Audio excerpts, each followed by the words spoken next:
Today's guest is someone who has helped shape what running looks like, and more importantly, what it feels like for millions of people around the world. Ted Metellus is the Chief Event Production Officer and Race Director at the New York Roadrunners, where he oversees one of the most iconic events in global sports, the TCS New York City Marathon. Across a 27-year career in endurance events, Ted has produced races of every size, from intimate 1,000-person community events to nearly 60,000 participants on the streets of New York City. And as he likes to say, his real PhD was earned at New York Roadrunners. Decades of hands-on learning in event production, leadership, and stewarding a race that represents New York City to the world. And if you know Ted, and really, who doesn't know Ted? For Ted, running has never been just about the logistics or finish time. It's about the people, the identity, and the belonging. And it's about that journey leading up to race day. And of course, that community that runners carry with them long after they cross the finish line. And as the marathon approaches the 50th anniversary of running through all 5 boroughs in 2026, Ted, of course, sits at a unique intersection of history and the future of our great sport. So Ted, it is an honor to have you on. Welcome to the future of running. Thank you so much, Phil. Thank you to the listeners. We were chatting briefly. I'm really excited and looking forward to having this conversation and hopefully provide the listeners some nuggets. And what's interesting about this podcast versus other podcasts that I've been on in the past is this is targeted to the event producers. These are targeted to the event professionals. These are targeted to those that are really on the planning, logistics, partnership, the broadcast, the viewing, the city agency side of things, the folks that are behind the scenes. So hoping that we provide some good takeaways for people over the next, 50 or so plus minutes of chatting. And my mission here is that there will be at least 3 or 4, maybe 5 nuggets that people will walk away from and be able to apply in their events, big or small. Thank you, Ted. I appreciate it. I don't doubt that at all. So let's dive in. I want to start with something you shared in your TRE presentation this past December that really stuck with me, and I think could frame our conversation as well today.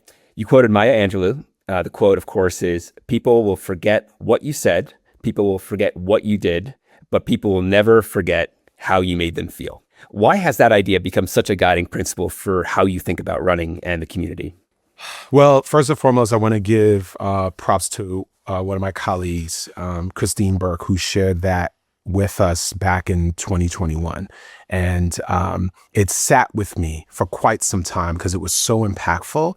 And while I may or may not have heard it in other times, when I heard it at that time, it had the biggest impact. You won't remember what people said, you won't remember what people did, but you will remember how it made them feel, how you made them feel, how that experience made them feel. And that's ultimately something that we do in our respective spaces in event production.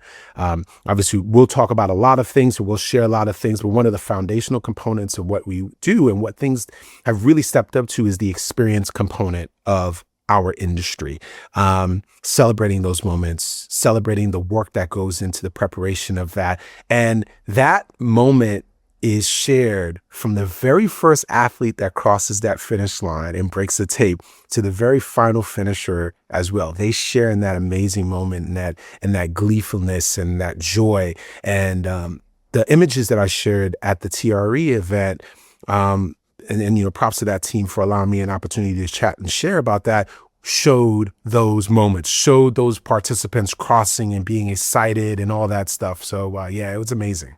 Well, what I love about that, Ted, is that it doesn't stop at the finish line, right? It actually starts much earlier. I want to build on that a bit. I was fortunate enough to talk a little bit about this at the keynote speech up at the National Race Directors Summit up in Toronto. And one of my points was, we're not actually selling race entries. We're offering this identity upgrade, this transformation. And when someone signs up for the TCS New York City Marathon, they're not just registering for that race day, they're signing up for that entire journey. It's that 6 months of training. It's, those long runs, the nutrition and hydration, the early mornings, the run clubs. And then the race day, of course, is that celebration. And you get to, experience that identity transformation long afterwards as well. I think you and your team do such an amazing job, sharing that entire journey. But I want to ask you, how you've been so intentional about designing that entire participant journey and how you think about that, Ted. Yeah, the participant journey is something that is really emphasized at Roadrunners and many of us in the space. And that journey, as you so eloquently stated, is throughout the process, but that process begins pretty early in the game. And that applies in many settings too. So that process might have begun when someone watched you, one of the 8 times that you participated in the TCS New York City Marathon, and was really moved by that and said, okay, what is this? What is going on here? Tell me a little bit about this. And what's fascinating, and I know we'll talk a little bit about the future of running and where things are now. I mean, technology is such that now you could grab your phone and you could say, what is the TCS New York City Marathon? And it will give you a prompt of data of, how long the marathon's been going on, the very first one in 1970, how it turned into the 5-borough marathon in 1976. So those things really tie into it. So the participant journey may have began for someone either spectating the marathon, supporting a marathon runner, donating to a charity team that the marathoner might have been a part of, seeing this run club run through the neighborhood and saying, what are you guys running for? I see you here all the time. And like, oh, I'm training to participate in the TCS New York City Marathon, or I'm training to participate and name that road race or event, near or far. And they're like, wow, that's really interesting. That shows great discipline. That shows great drive. That shows great engagement. And ultimately, it really inspires people. But it is important as producers of the event to be thoughtful of the path that the participants are going through. And everything that you stated from, finding out about the event, the nutrition component, the preparation component, the training component, the community component, the run clubs and teams that are out there and other people that are going through that journey with you, whether they are a first timer to the marathon ever in life or the first timer to the TCS New York City Marathon. So connecting those people in that space is going to be a key part of that journey. And, you talked about the journey itself, and then on race day, like the hard part of a marathon, I've run a couple, you've run more than a couple, isn't marathon day. It's the months leading into marathon day. That's the hard runs in the cold, right? Exactly. Yeah, and yeah. Again, to the audience that's listening to this, many of us in this space as event producers are runners and they're active in this space and so on and so forth. But I often say, and will continue to say, the parallel path of the event producer lines up with the runner itself. It is, the planning, the logistics, the working with the city agencies to look at the recap notes of what you just put into that last marathon and what you want to enhance for the upcoming marathon. And literally the 6 to 8 months of planning and logistics for that is in line with the same as our participants. And race day is a culmination of all of that hard work coming to fruition.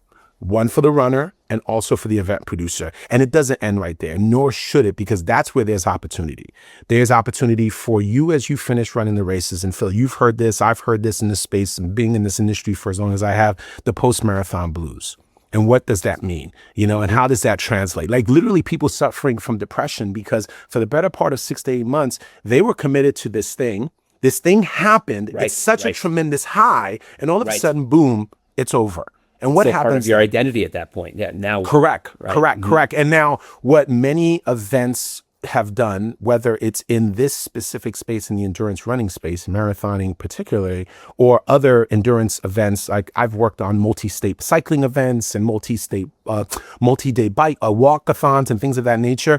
There should be a reunion opportunity. There should be a moment to celebrate and engage. Many events use that as a recruitment tool to re-engage folks and say, hey, you did this last year. It was amazing. Let's celebrate this with photos and stories and so on and so forth, reconnecting volunteers and runners and members of the community that's there together, to thank them a month or 2 months after the event is done and say, hey, listen, would you like to do this again?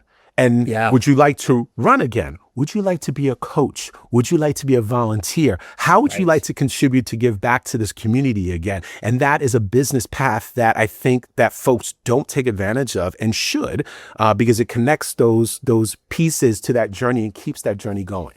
I love that, Ted. Have you seen that in our industry at all yet? I've seen it in some smaller events, to be honest with you, where they have reunion functions and celebrations for their alumni and runners that have participated in the years past.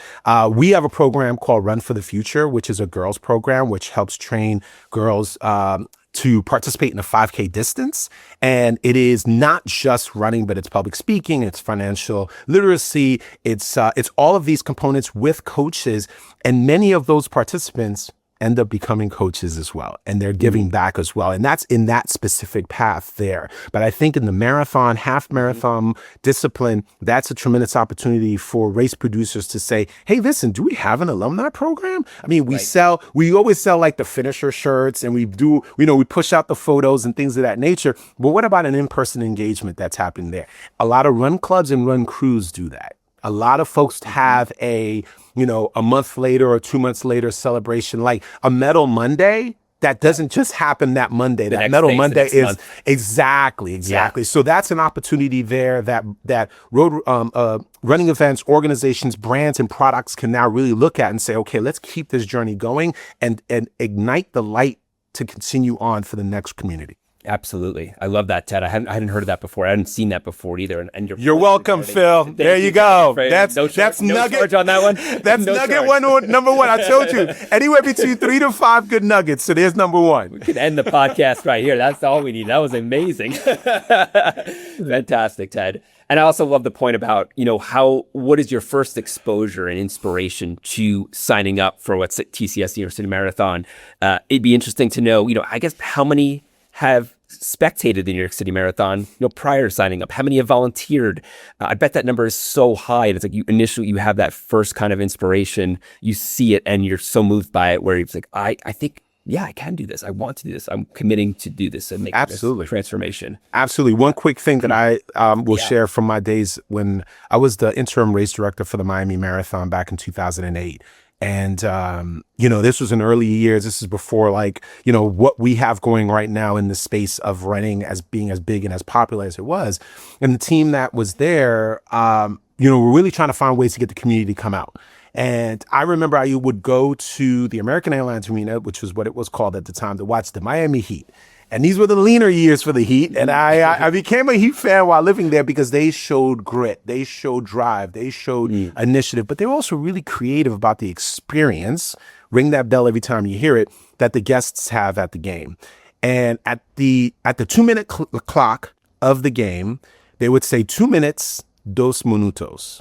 Okay, so to say you have 2 minutes left for the end of this quarter or end of this half. And I sat there and I listened about it and I was like, man, this is really cool. And I said to the team, I was like, what would be a really cool campaign? The 2-minute campaign. Okay, I'm not asking you to be out there for hours and hours and hours. I'm just asking you to be out there for 2 minutes. Because your 2 minutes is going to be different from their 2 minutes. This is going to be different from that 2 minutes. And at any given time along the route, there's going to be someone or many people out there celebrating you as you run by. And it was that was like the 2 minutes, 2 minutos campaign was what some of the ideas that we had to really get people out there. When you talk about folks seeing these events and seeing these runs, campaigning to the community to come out and cheer and support is part of that journey and part of that experience. And we saw it, I saw it firsthand in Sydney, at the TCS Sydney Marathon, where crowds and crowds and crowds of people went out there and cheered on the runners. Now, granted, you had some of the greatest runners in the world that were out there, but they were celebrating so many runners in this really magnificent course. And as Wayne said, the race director for that event, his mission and goal is to make that the funnest marathon in the majors. Exactly. I love that, Ted. Thank you for that. And it's a great segue too. You brought up Run for the Future and the inclusivity piece of it, which I want to definitely spend some time on.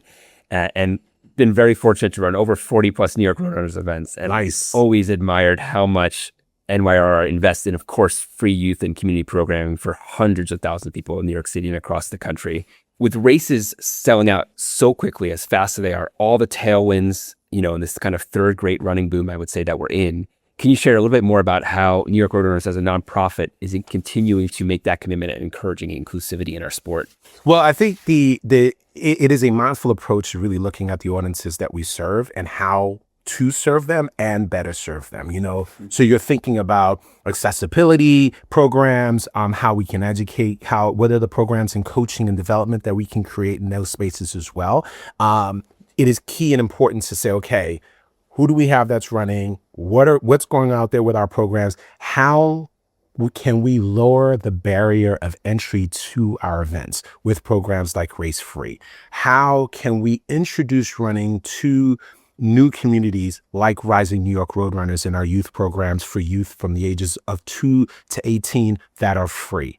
And incorporating those events to our existing adult events, like we saw this past weekend at the United Airlines NYC Half Marathon, where 1,500 plus youth ran alongside 30,000 adults. Getting those pieces there to connect are key. We have our Striders program, which is a seniors program where we work with the city of New York and the various agencies in New York to get adults active, healthy, and engaged in a community. Not only is this a benefit to these folks from a physical side, but also the mental and emotional side is benefited as well. So we see those types of things there. Sustainability. Big piece of what we do when you think about being more accessible and more engaging there, and our amazing sustainability teams that's there.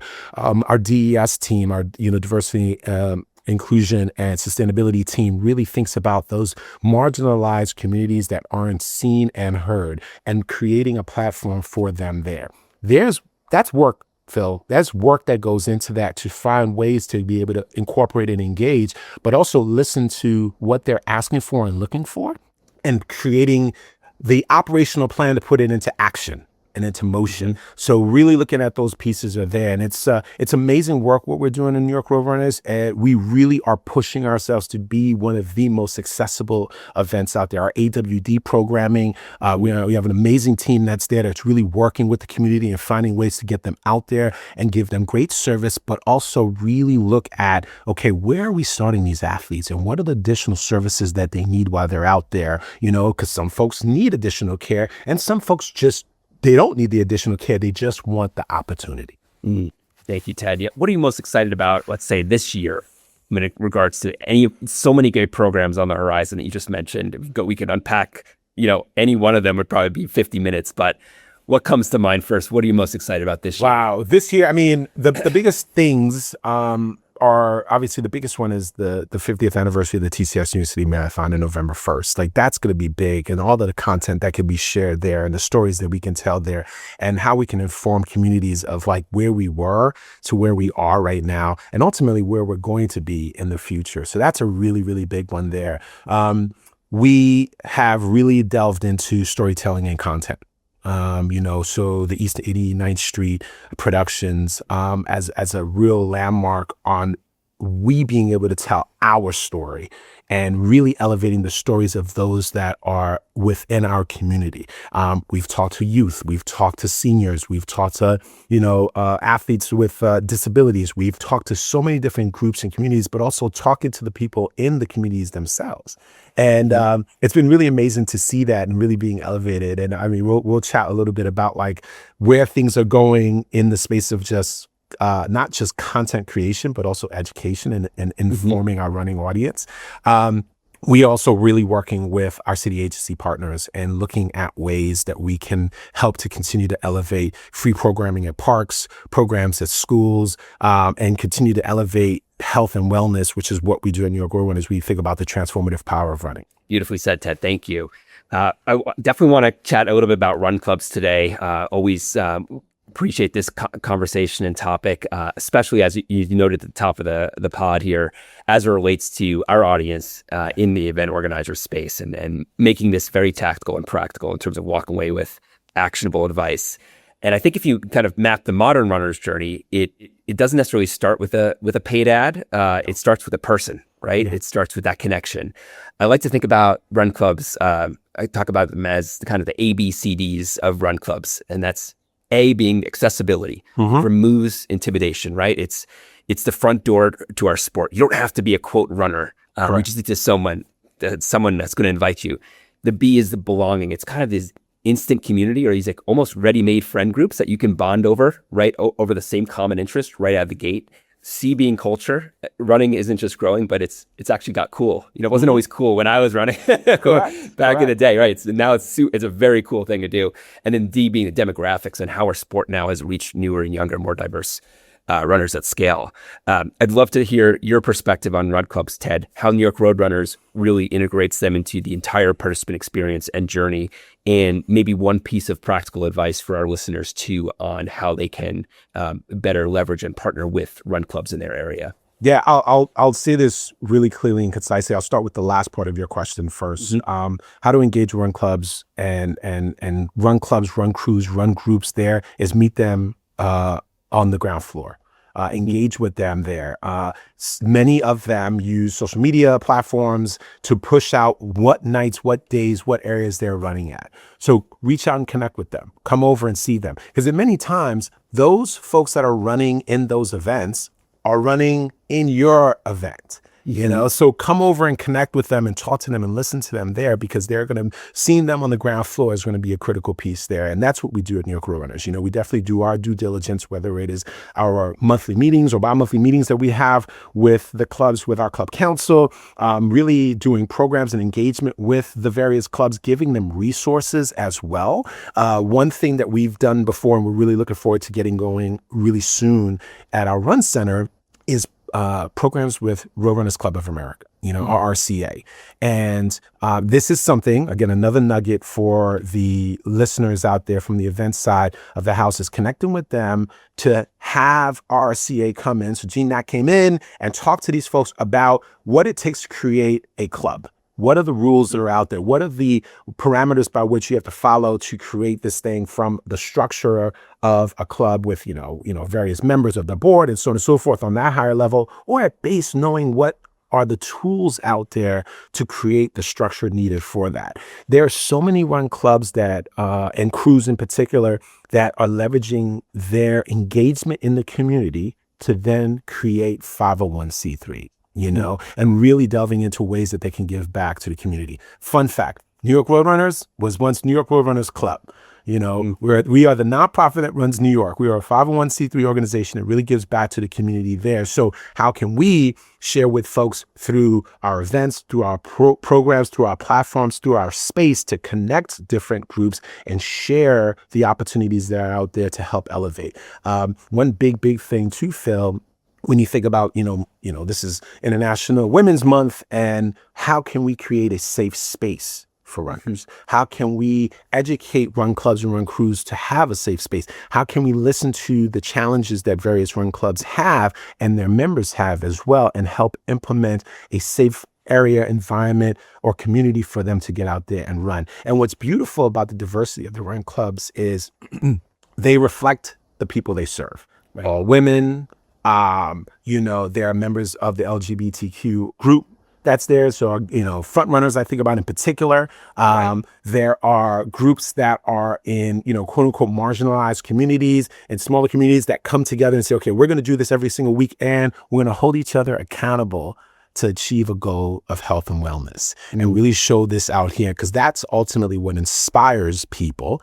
Going back to the earlier thing, how people feel when they see, wow, I've seen this in action, and I've seen what it's done to change our lives. And so we've met many of these folks here, whether it's, Peace Runners in Chicago, or so many of the different groups that are really diving in and doing the really beautiful work in the world. So how can larger events like, and organizations like New York Road Runners create platforms for those folks to learn, engage, connect, and grow?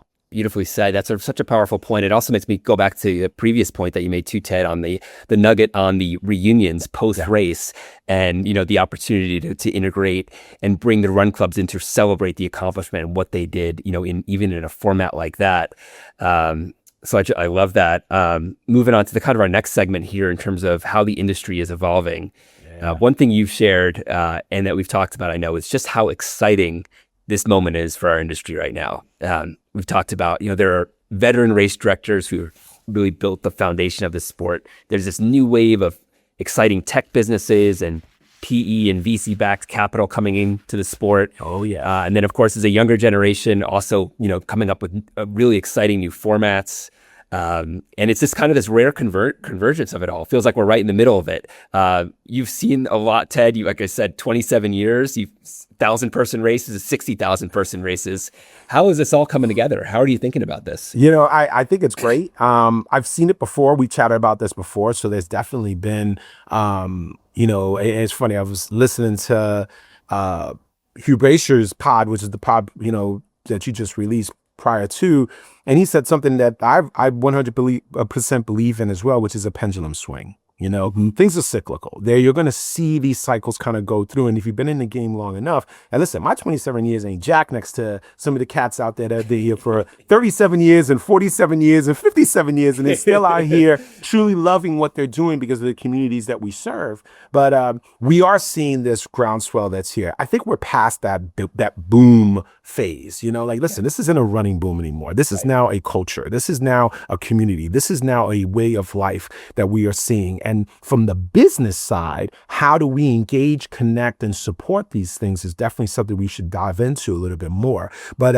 it has been great to see that. And when I say cyclical, like 20 years ago, you know, 06, 05, 06, 07, what did we have? We had the color run, we had the mud run, you know, we had Tough Mudder in the space. You had all of these brands that are now coming into this area here. Rock and roll was at its like really growing to its apex there. So you had so much activity in the endurance participation space, mass participation space, where folks were getting out there and getting engaged, and how it all started to kind of feed into each other in so many ways. And that's when you started to see major businesses come into space, you know, VCs and private equity really starting to say, oh my God, like all these people are getting engaged. How do we connect to this? Brands and products, you know, that went from like, hey, how do we get our product in front of these folks? You have 1,000 people, 5,000 people, 10,000 people that are going to be at this space at any given time, Right. Then let's talk business. You know, how do I get in front of these folks here, whether I'm writing you a check to have space at your expo, at your post-finish area? There is a value in kind that where I can give you product that the runners will ultimately benefit from by having that there. And at the end of the day, that product that the athlete got there said, wow, this was a really good, you know, name that thing. Let me go to the store and purchase it. And now you've now created this cycle and you have brand awareness and brand equity in that space.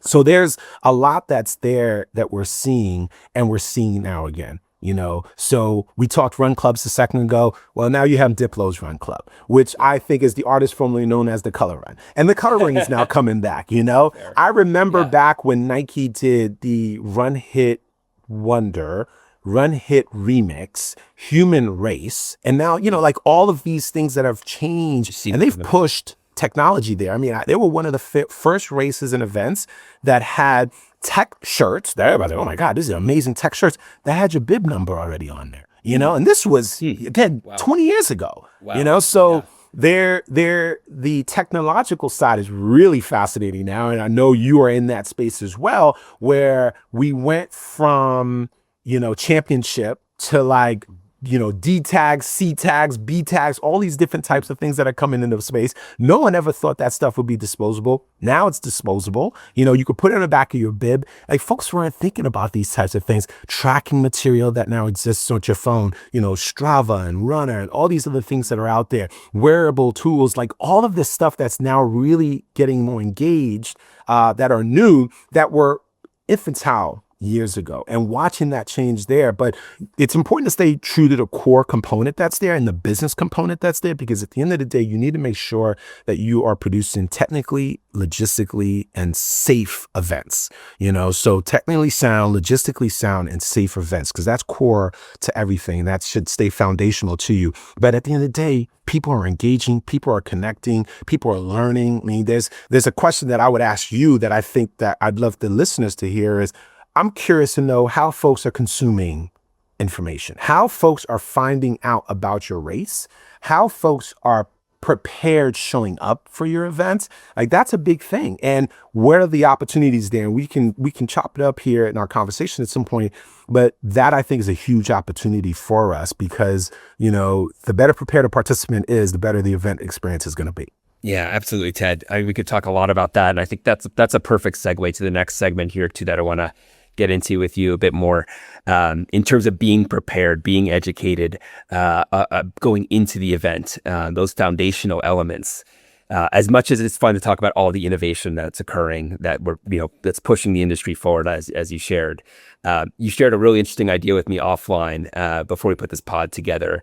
And I don't want to steal your thunder. So I'd love for you to share with the audience, a little bit more about Ted's idea as it relates to runner preparedness and some of those standards that we started to talk about. Yeah. So what Phil is alluding to here, listeners, it's the big reveal. Yeah, exactly.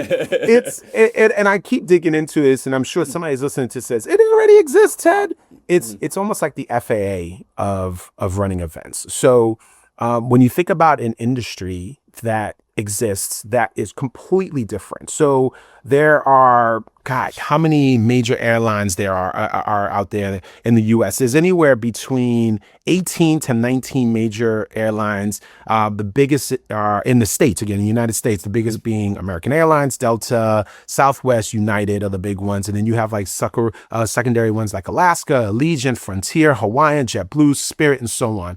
All of these different airlines all have their own style, approach, web pages, all this other stuff, but they all have a core component that is uniform across the board. Okay, no matter what airline you're going to go to, they're all going to tell you about seatbelts.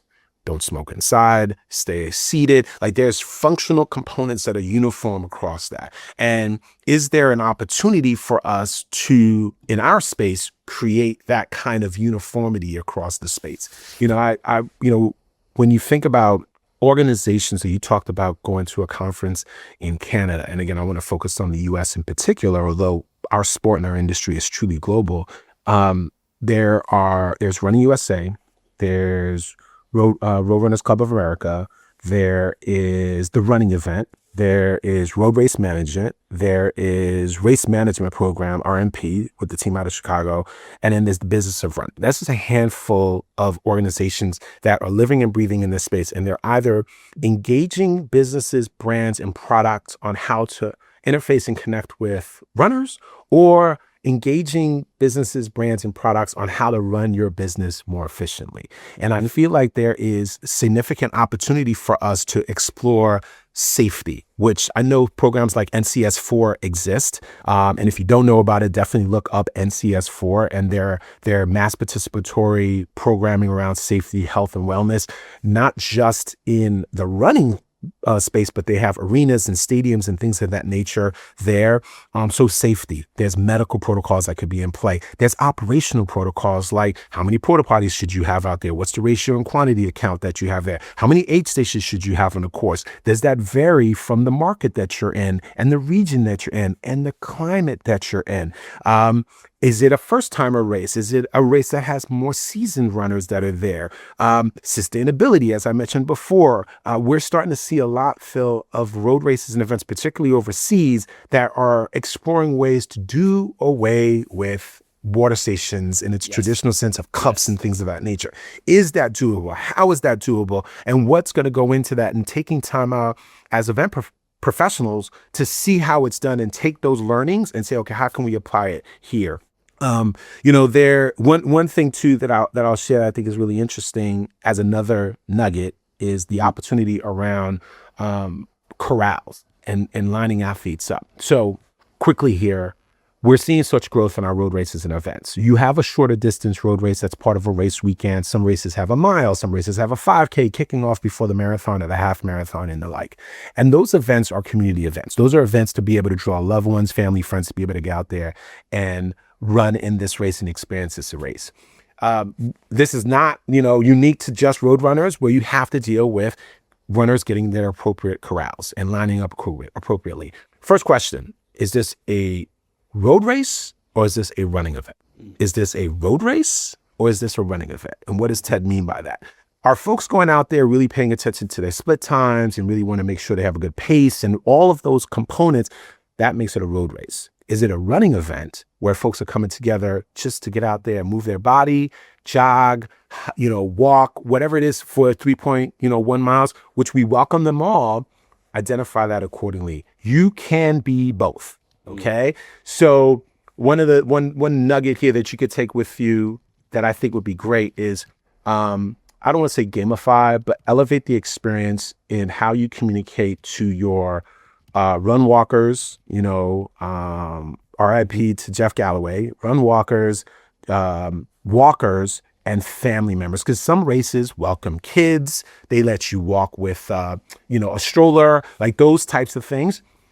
When participants are arriving on site, have your coaches, your volunteers, your partners, your brands, celebrate those folks. Have signs, welcome them in, like, hey, the walk group is brought to you by Kroger's supermarket. And these folks are all here, and that's the community within that space that can come out and run and participate in that and feel comfortable, because the last thing you want as a person that's going out for their first walk, run, what have you, is have people zipping by you. Not a great experience. The flip side is you don't want to be a runner and having to dodge around a bunch of walkers out there that are experiencing this for the first time, because you don't want them to have had a bad experience. Cue the how you make you feel. So create those moments that are there to welcome these folks, and do so in a consumable manner. Folks don't know what split times are if they've never run a road race before, but they do know that they are either running, walking, jogging, walking with a kid, or have a stroller with them. So have those things that are there for folks to see, and have those communities there to welcome them is a huge opportunity there that can then again be a branded sponsor opportunity as well. I love that, Ted. There's so much there to unpack. Just to start, I think it to me, listening to you say that, it's about personalizing the experience and understanding what are your goals for the race. It's almost kind of tailoring the race to the goals to start, and then creating that set of standards around what those goals are. So like you said, very different between a road race or a running event. I often like to think about too, when you think about the most successful races across the globe, and of course there's overlap in all these areas. Not to put a race in a certain bucket necessarily, but of course the majors and the iconic races that of course Boston, New York City, London's of the world, all that prestige and legacy built in. There's that bucket list kind of appeal to it.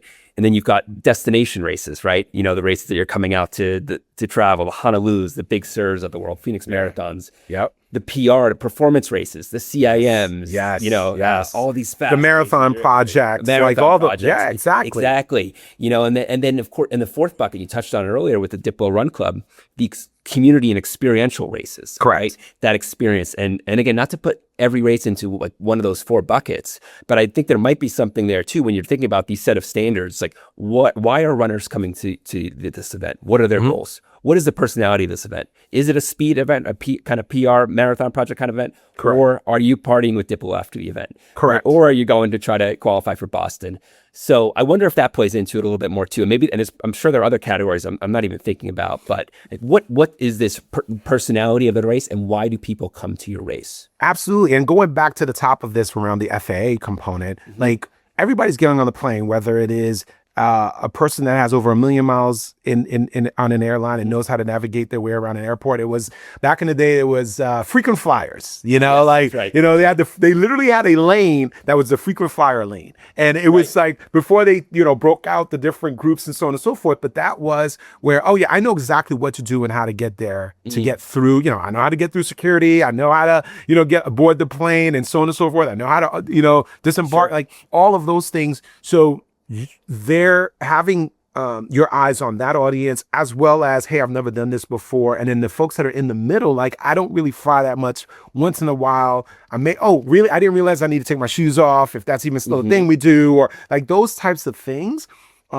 are important. But having that uniform rules of the road, are going to be really helpful for people to understand what's going on, and elevates the customer care and customer service that's there. I knew something that I didn't know prior to, thanks to you. And that's why I ask again, what are the ways that our participants are consuming information? Long gone are the days of running to the newsstand and picking up a Runner's World magazine or a competitor magazine or any of these other magazines and publications that had all this information that was there if you really wanted to go out there and get it. Heck, it's actually easier now, because all you need to do is pull your phone out your pocket and then type in something and do that. But right there. Do people know that information is out there and available to them? What is the safety video for our running industry? Correct. That's the question you're asking, Correct. right? Correct. And where do we find that? Is there social media? Is it part of the final, steps before you, walk onto the start line where you've watched that safety video? And it's like we said, it's the same way they say it. It's like, doesn't matter how many times you've flown, every aircraft is different. Every airline is different. And the way you describe it, Ted, it's like the airlines are the event organization companies, the race organizers, the New York Road Runners of the world. You've got the race directors as pilots. The aircraft is kind of the course in the operations, and then the passengers are the runners, and then the FAA is that universal standards authority. So I think it's just a genius metaphor for it that you've shared here, and also an actionable one. It's like, where do we go from here to create that? Like you said, there's so many great organization and resources absolutely driving this. Yep. But how do we, move to the next step? And you brought up a really interesting point around the data as well, and the loyalty and the frequent flyer. The million miler on Delta is very different than a first time flyer. So personalizing it accordingly. But I wonder, and you've shared this with me too, it's, how do we use that data where you say, hey, Ted, thank you for your 23 years of loyalty to Delta. Yes. That recognition makes you feel valued, known, appreciated. And how are you thinking about that? How does that play into? Yeah, so that's where, and what's really, really cool, because we were talking about data and how it's being captured, the registration platforms that are out there. Things like, I think Athlinks, that has a listing of all your results of all the races you ever run before. Global results. Exactly, which is fantastic. And how many people actually know that actually exists? Yep. I was thinking about that too. But is there a way that either your event or events, the registration platforms, and many are creating these, what's the word I want to look for? Like your race page of all your information that's there. And if New York Road Runners is partnered with Haku. Haku's our platform for our registration. We used to have our own internal platform, and we moved into this platform here. And it's a tremendous opportunity here for this partner here with Haku and other partners as well, where similar to Delta, I'm a Delta dude, I get on and it'll tell me happy birthday. It'll tell me you've reached this milestone. It'll tell me what my perks and benefits are that are there. And I think that that's an opportunity that exists for road races and events when you have all the data here. Hey, Phil, you've ran your 10th race. Yep. Congratulations. You're like, wow, that's like something like that. It's a nice milestone. Exactly. It's like hitting platinum status, right? Or whatever. Correct. Yeah. So those types of things, or even when you're talking about the runner and participant journey in training and preparation, you're talking about the miles consumed and the miles ran over time. You've run your longest mile. You've done this. You've done your highest consecutive days of running. Those types of things are moments that really engage. Say, wow, these guys are not only paying attention, but they care. They're celebrating these moments with us. They're connecting us to this experience. And I think that's great. Here's one more for you. Here's another nugget for you. Ring the bell. Here's something that's been dancing in my head. Music. Yes, I worked for the Rock and Roll Marathon series for many years.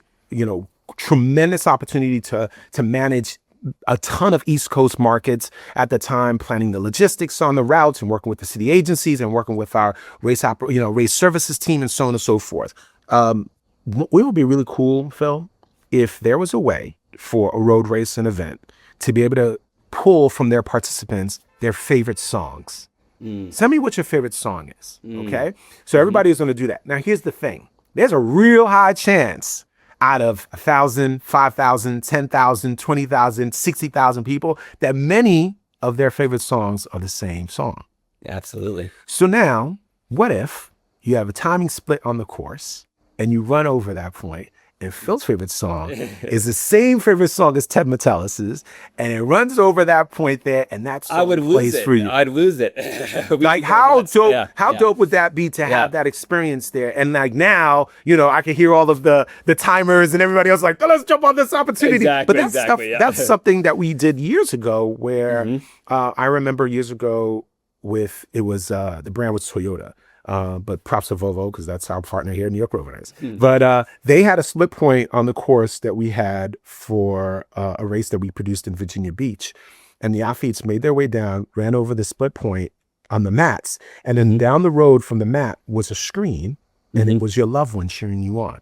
So it's a cheer card that exists. Now, yes, we do cheer cards now. And, depending on the size of your event, it's very, very, very easy to do, or very, very, very complicated because you have so many people out there. But again, that component, that engagement is now creating almost a breadcrumb experience of, I went to the expo, I went to that booth, I said, go Phil, go, you know, and then when Phil crossed that mat, boom. Well, what about this music component? Can that be something that's easy and gamified? Can you have split points along the route that have little speakers and music that's there that folks can run by, and there's music playing for you? Like, oh my God, I can't believe that's my favorite song. All of a sudden triggers it. Yep. Big time. Now, for us on the race production side, one of my pet peeves is folks that walk around with giant speakers on their ears, you know, and they can't hear anything. Well, listen, don't run. I mean, listen, you want to run with music, you can do what you need to do. I'm not getting involved in that whole controversy.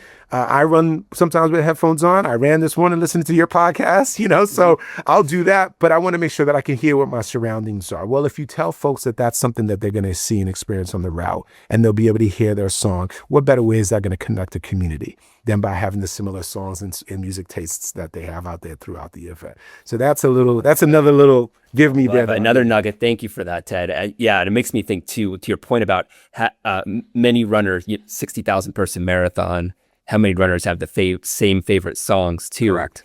You do wonder about how there might be a way to gather that data and almost have like the TCS New York City Marathon hit list, playlist. Yeah. In a sense, it's like, what are the top 10, 20 songs that the community has responded with? And then is there a way to break that into a personalized kind of segments, cheer stations, activations, run club activations along course where it's this mile, you know, and brings it all to life. So absolutely. And you could even take it farther too and have a post marathon, half marathon party. And at that party, hey, we're going to play the top 20 songs of the playlist of your runners out there. And at some point, we're like, oh my God, that's my jam. Let me get out there and get my move on, because that was something that I selected. And all of a sudden you're looking over and you're seeing hundreds of people out there dancing too, because it was their favorite song as well. Yeah, I love that. Talk about bringing people together. Again, going back to what you said, how you making people feel. That's it. Great segue to it. I want to be cognizant of time here. We could talk for hours, I'm sure. But this is a good one in terms of how we make the sport more engaging, exciting. Is exactly what we're talking about now. And I love that you brought up the airlines, because something I love to do as well is just looking outside of our industry at other industries. In my world too, on the tech side, I'm always looking at in terms of how do we make the sport more engaging from a spectator and viewer side.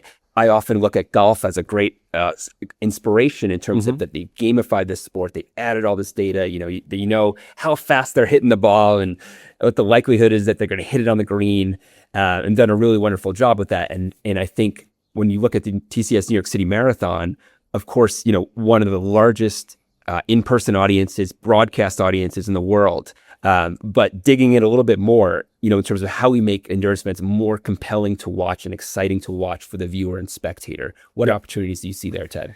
Wow. So I'll try to be as quick as I can here. I mean, leaning into technology is going to be one of the things. First and foremost, I'll always say educate your audience and inform them of what it is that they're looking at and who the performers are and what their stories are. So not only are you creating content that is longstanding so they can hear about, Phil's story and the races he's ran and his journey and whatnot from a storytelling side, but you can also see what their split times are and tell people what that means. Like, oh my God, the average runner runs between this pace per mile versus this pace per mile, or this kilometer per mile versus this kilometer per mile. Educating folks is going to be a key component there. And then that leans eyes over to the broadcast piece if you're at home or in real time. One of the things that we've done in New York Road Runners is we have our app. And our app, has a streaming capability that you can watch the race on your app.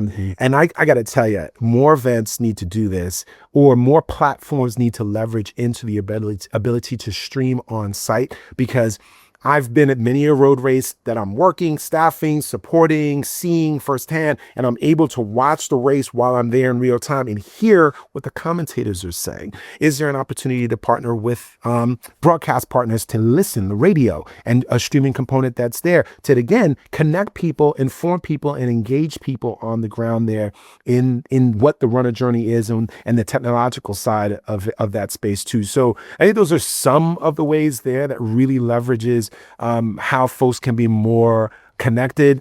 Signage, storytelling on the route, that's a key thing. The beauty of a QR code, for more information about, hit this QR code.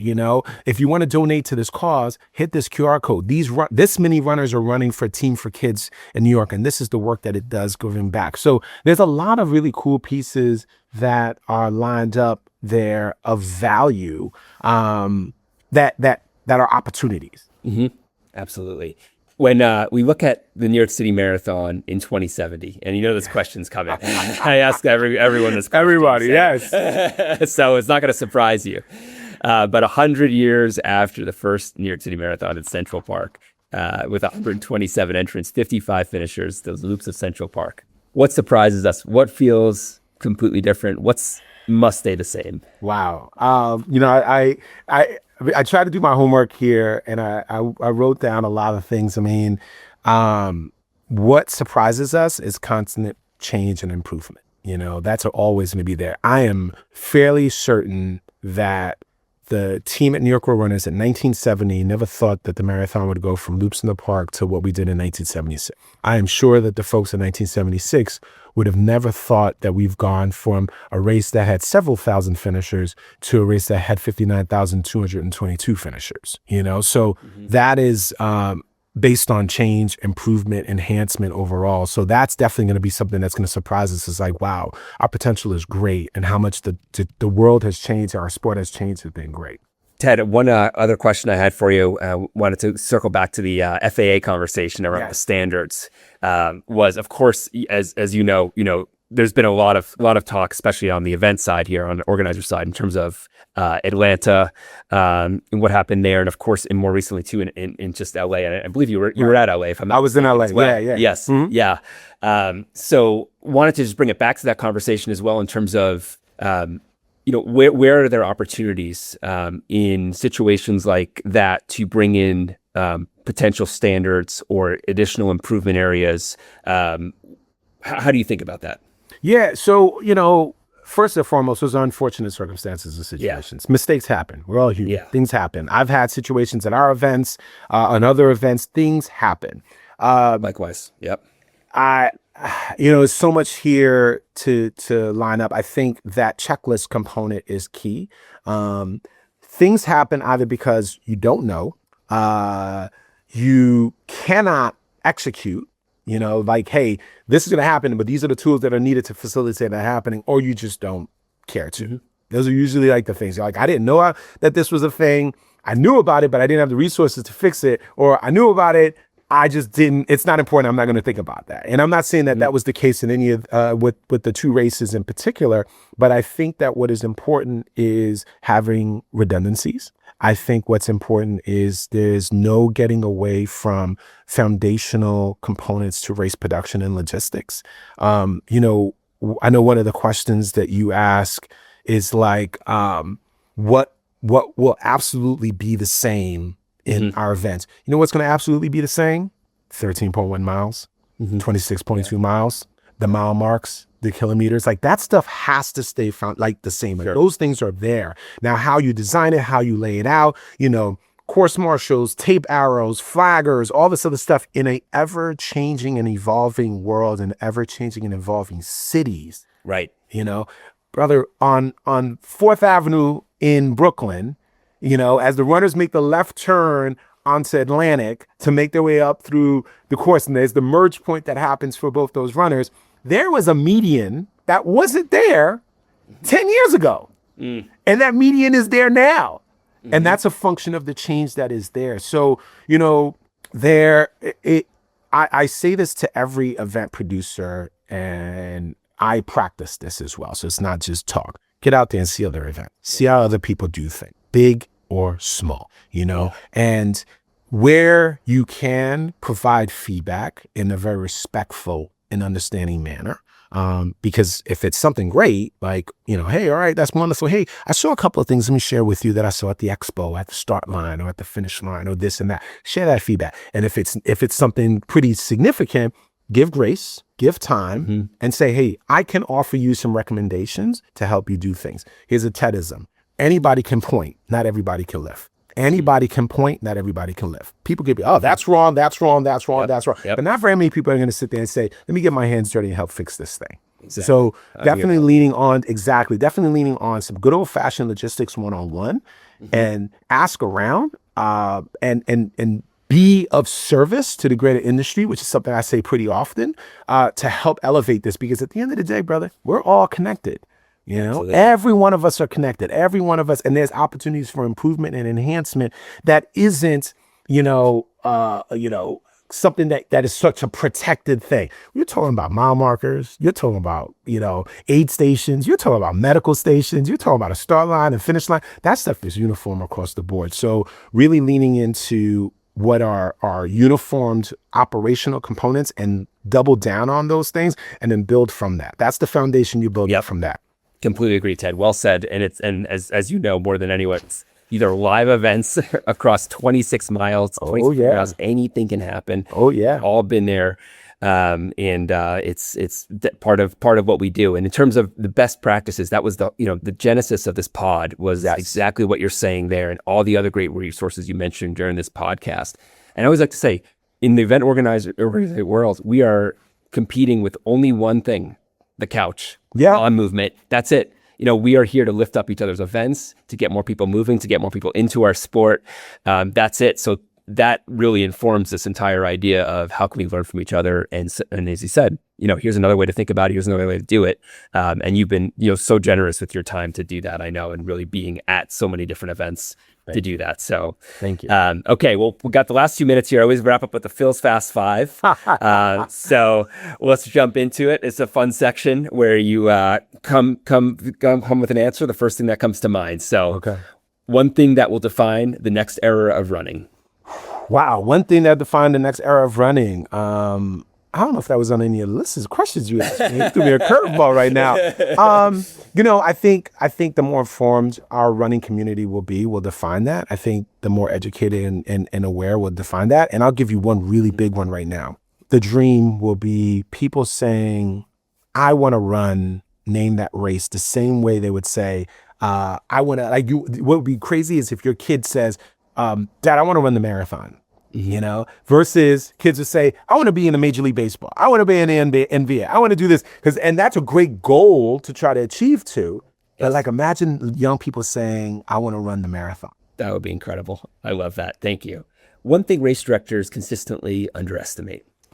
One thing I would say, and kind of going back to change and how things change. I mean, we underestimate the knowns versus the unknown. You plan for the knowns, you prepare for the unknowns. And it's almost like the Mike Tyson theory. Everyone's got a plan until you get punched in the mouth. Yes. So you have to be ready for the curveballs. And one other big thing that I think race directors and race operators underestimate is runner behavior, customer behavior, participant behavior, and how that changes. And then the more information you can gather on what people are doing at these types of events, the better prepared you can be. But you gotta head on a swivel, brother. You gotta be able to be quick on your feet, because if that punch is coming, you better be ready for it. Exactly.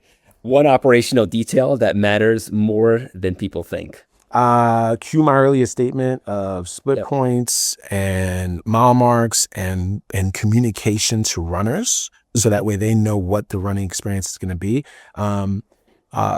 Our race websites, sometimes, many events are busy. Phil, you know what's not busy? An Evite. You ever get an Evite? Yeah. It's tight.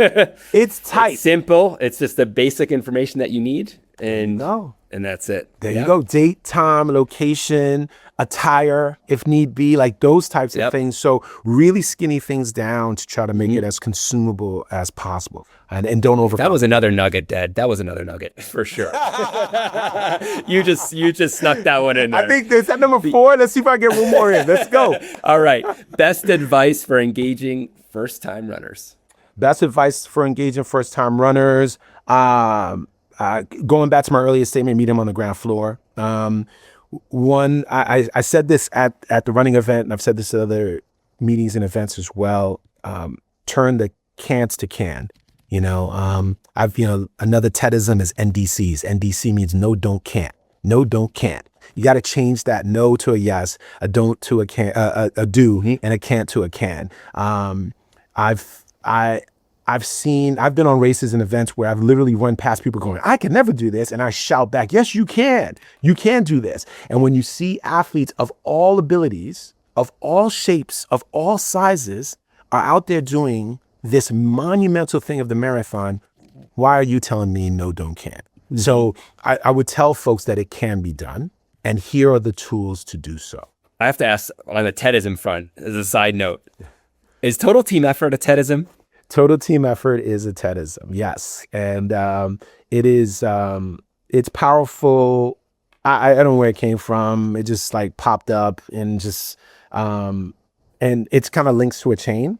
It's many hands make for light work. It's those types of like analogies, but it's total team effort. The success of an event is total team effort. Everybody contributed to making this thing a great thing. When people come to me and say, oh my God, Ted, you know, the United Airlines New York City Half Marathon was amazing. I can't believe it. I was like, total team effort. Total team effort. No one person did this. That's it, TT. No one person did this. We did this. And it's a beautiful thing when a community comes together to do great things together. Absolutely. Last one of the Fast Five is, what do you think makes a race truly unforgettable? Oh, man. The experience. You know, I think the experience is really what makes the race unforgettable. There's a book of mine, a book that I've read that I love so much, which is Unreasonable Hospitality. And there's a great quote in there that, you know, I wrote down somewhere, but hopefully I can find it. But it really hit home when you talk about how in our world in events, logistics is black and white, experience is color. And when people walk away from that experience, they're like, wow, that was the most amazing thing. And celebrate it. You know, celebrate that experience and elevate that experience, because again, there was one point that you said that you can never do this, and you did. And there'll be times later in life when you think you're going through something really challenging, and then you say to yourself, I ran a marathon once. I think I could do this. Absolutely. You know? I did a half marathon once. I could do anything. If I did a marathon, I could surely do this right now, right? Correct. That confidence spills over to all aspects of life. And then share that experience and share that confidence with the people around you and inform them of like, yeah, I did this as well. Always close up with this last question. Hopefully you're thinking about this on your run this morning. Can you finish this sentence for me, Ted? The future of running is? The future of running is community. The future of running is impact. You know, the future of running are those two big things, you know, community impact and really what that means and changes, because if you don't have folks out there really feeling accomplished and connected and engaged and supported, it doesn't exist. So the future of running is community impact. Beautifully said, Ted. Thank you so much. This has been an amazing conversation. And we didn't even get to talk about it much, but of course, Ted's just coming off the United NYC half a couple of days ago, which was a record-breaking numbers, an incredible event. How was it for you guys? It was beautiful. I mean, we didn't have any fog this year, so we were able to see the Manhattan Bridge as the runners were making their way over the Brooklyn Bridge. It was a beautiful, beautiful day to see so many smiles and such great energy. You know, Rob Similcare, our CEO, who's been on the pod, you know, he saw me at the finish line. He was like, man, great job. Congratulations. It's awesome. And I'm like, well, you know, first, total team effort. And then the second thing I said to him, though, was just like, you know, we're not done yet. Like, the big stuff was great. It's the little stuff that you really focus on and where you can make improvements and enhancements on. And that's where I live. That's where we live as event producers. You know, all of the big things that were great, but you know, you're like, all right, you know what, we gotta work on this section here. We gotta work on that element there, and make it even better. But it was a beautiful, magnificent day, course records that were broken. You know, such an amazing, diverse audience of runners that are out there, 1,500 kids that are out there as well, participating in the youth run during Times Square. I mean, it was beautiful. You know, that's the only way I could describe it. It was a beautiful, beautiful day. And then honestly, so blessed and honored to be able to say that this is what I do for a career as I'm standing there in the finish line, celebrating every runner, as many runners as I can celebrate. Absolutely. Oh, beautifully done. Yeah, what an amazing event. Well, it's one of my favorite events always to run as well. Yeah, I was Over sad. I Brooklyn was hoping Bridge. to see you. I was hoping to know. see you. That would have added so much more sauce to this Oh, God, to this thank year. you, Ted. But Next time, well, of course, I'll be at the TCS NYC Marathon number 9 for me Nice. this year. So I'm Nice. very much looking forward to, and of course, a special year with the 50th anniversary to the 5 boroughs. Yeah. So all that to say, thank you. I know you're coming off a big event. It's taking the time means a lot to me, and to come onto the pod. I know your team is planning for, of course, RBC Brooklyn half. Correct. Another one of the largest races in the country coming up very soon. But Ted, this was just a masterclass in event organization. I think there were so many nuggets here, so much wisdom dropped that you can walk away with in terms of actionable advice. So thank you for everything you do for our industry. You're someone I look up to immensely, and I really appreciate how generous you've been with your time today and to come on the pod and join us. Well, Phil, thank you so much for the platform that we can share and engage with. That's really important. Hopefully, folks, like I said, walk away with this with some good bits of information that they can take action to. So thank you. Appreciate it. And I'll see you in Boston, right? Yes, Boston. I mean, we were chatting Fantastic. briefly. Like, the season has kicked off. Road races are happening here, there, and go. everywhere.